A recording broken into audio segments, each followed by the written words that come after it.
राधे राधे दर्शकों, राधा माधव चैनल में आपका हार्दिक स्वागत है। दर्शकों, आज हम कृष्ण अवतार की कथा सुनेंगे। जब द्वापर युग में अधर्म के बाहर से पृथ्वी त्राहि करने लगी और ब्रह्मा जी के पास गई तो ब्रह्मा ने नारायण का 100 वर्ष तक ध्यान किया। तब आकाशवाणी हुई कि शीघ्र ही मैं पृथ्वी का भार उतारने के लिए धरती पर अवतरित होऊंगा। इसके ही क्रम में एक समय अपनी बहन देवकी के विवाह के उपरांत कंस खुशी खुशी उसे ससुराल में पहुंचाने जा रहा था।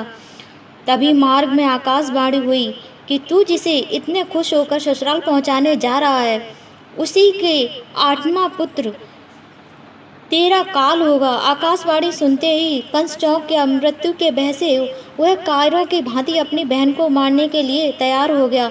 तब समय को देखते हुए वासुदेव ने भविष्य में जन्म लेने वाली संतानों को उसे सौंपने का वचन दिया। तब कंस ने उन दोनों को कारागार में डाल दिया। विरोध करने पर अपने पिता उग्रसेन को बंदी बनाकर स्वयं मथुरा के सिंहासन पर विराजमान हो गया। समय आने पर कारागार में देवकी के गर्भ से एक एक करके 6 पुत्रों ने जन्म लिया। वचनबद्ध होने के कारण वासुदेव ने उन सबको कंस को सौंप दिया और कंस ने उन सभी शिशुओं को पत्थर पर पटक कर मार डाला। 7वें गर्भ में शेष जी जब पधारे तो योग माया ने संकर्षण के द्वारा गोकुल में रोहिणी के गर्भ में पहुंचा दिया। अंत में 8वें गर्भ में स्वयं नारायण भगवान पधारे। तब कंस के कारागार में भाद्र कृष्ण अष्टमी तिथि को अर्धरात्रि में चंद्रोदय के समय भगवान का प्राकट्य हुआ। भगवान की कृपा से सभी बाधाओं को पार करते हुए शिशु को लेकर नंद जी के गांव पहुंचा आए वासुदेव। जिस योग माया ने यशोदा के यहाँ पुत्री रूप में जन्म लिया था, उसे वासुदेव जी चोरी से उठा लाए और उसे कंस को सौंप दिया। शिला पर पटकते उस कन्या ने अष्टभुजा देवी का रूप धारण कर बोली, हे मूर्ख, मुझे मारने से क्या फायदा? तेरा मारने वाला तो कहीं जन्म ले चुका है। इतना कहकर देवी अंतर ध्यान हो गई।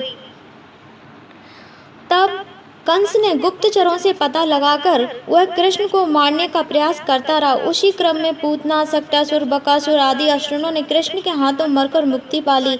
एक बार परेशान होकर मैया ने कृष्ण को ऊकल से बांध दिया। तब कृष्ण ने लीला करते हुए श्रापित 2 वृक्ष योनि में यमला अर्जुन का उद्धार किया। इसी तरह लीला करते हुए कृष्ण अनेक असुरों का, बकासुर, वत्सासुर, प्लम्बासुर, दहनकासुर, अगासुर, व्योमासुर आदि अनेकों राक्षसों का वध किया। कृष्ण ने कालिया नाग को नाद कर यमुना को कालिया से मुक्त कराया और जल को निर्मल और पीने योग्य बनाया।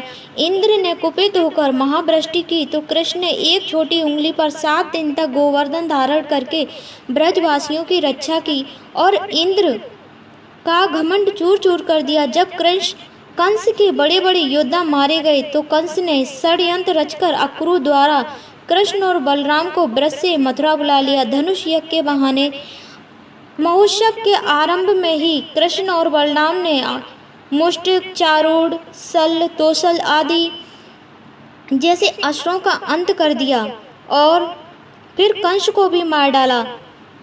फिर उन्होंने महाराज उग्रसेन को और वासुदेव और देवकी को बंदी गृह से मुक्त कराया और उग्रसेन पुनः मथुरा के सिंहासन पर आसीन हुए। कृष्ण बलराम ने संदीपनी मुनि के सानिध्य में शिक्षा ग्रहण की और गुरु दक्षिणा के रूप में उन्होंने उनका मृतक पुत्र पुनः लाके दिया।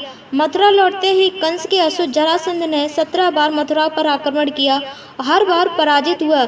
जब मथुरा को कृष्ण ने सब ओर से सुरक्षित ना समझा तो वहाँ के लोगों के लिए रातों रात द्वारका का निर्माण कराया और सभी को माया से रात्रि में द्वारका पहुँचा दिया और द्वारका को अपनी राजधानी बनाया। रुक्मिणी की इच्छा से उनका हरण कर भगवान ने उनके साथ विवाह किया। इसी तरह भगवान ने 16,108 विवाह किए। अभिमानी, पौंड्रक, दंत्रवक्त, शाल्व, शिशुपाल आदि अनेकों राजा अपनी ही गलतियों के कारण मारे गए। कृष्ण के हाथों मारे गए सभी राजा मुक्ति को प्राप्त हुए। भीम की सहायता से भगवान ने जरासंध का अंत करा दिया और पांडवों के रक्षक बन और अर्जुन के सारथी बनकर भगवान ने महाभारत में पांडवों को विजय दिलाई और अधर्मियों का जो कौरव अधर्मी थे उनका अंत करा दिया और युद्ध भूमि में गीता का उपदेश किया। इस तरह भगवान ने धरती पर आकर अनेक लीलाएं की और स्वच्छता से अपनी इच्छा से व्याध द्वारा अपने पैर में बाण भरमाने की लीला की और बाण लगने से जो धोखे से बाण लगा था तब भी भगवान ने उसे प्रसन्न होकर सशरीर स्वर्ग भेज दिया। दर्शकों, भगवत सत्ता के 6 गुण बताए गए हैं। ऐश्वर्य, धर्म, यश, शोभा, ज्ञान और वैराग्य, ये सभी गुण भगवान कृष्ण में विद्यमान थे। भगवान कृष्ण ने भक्तों का उद्धार और दुष्टों का अंत करने के लिए ही पृथ्वी पर अवतार धारण किया था। उन्होंने अवतार धारण करके पुनः पृथ्वी पर फिर से धर्म की स्थापना की। तो ये थी भगवान कृष्ण के अवतार की कथा। अगली कहानी में फिर मिलेंगे, तब तक के लिए जय जय श्री राधा कृष्ण।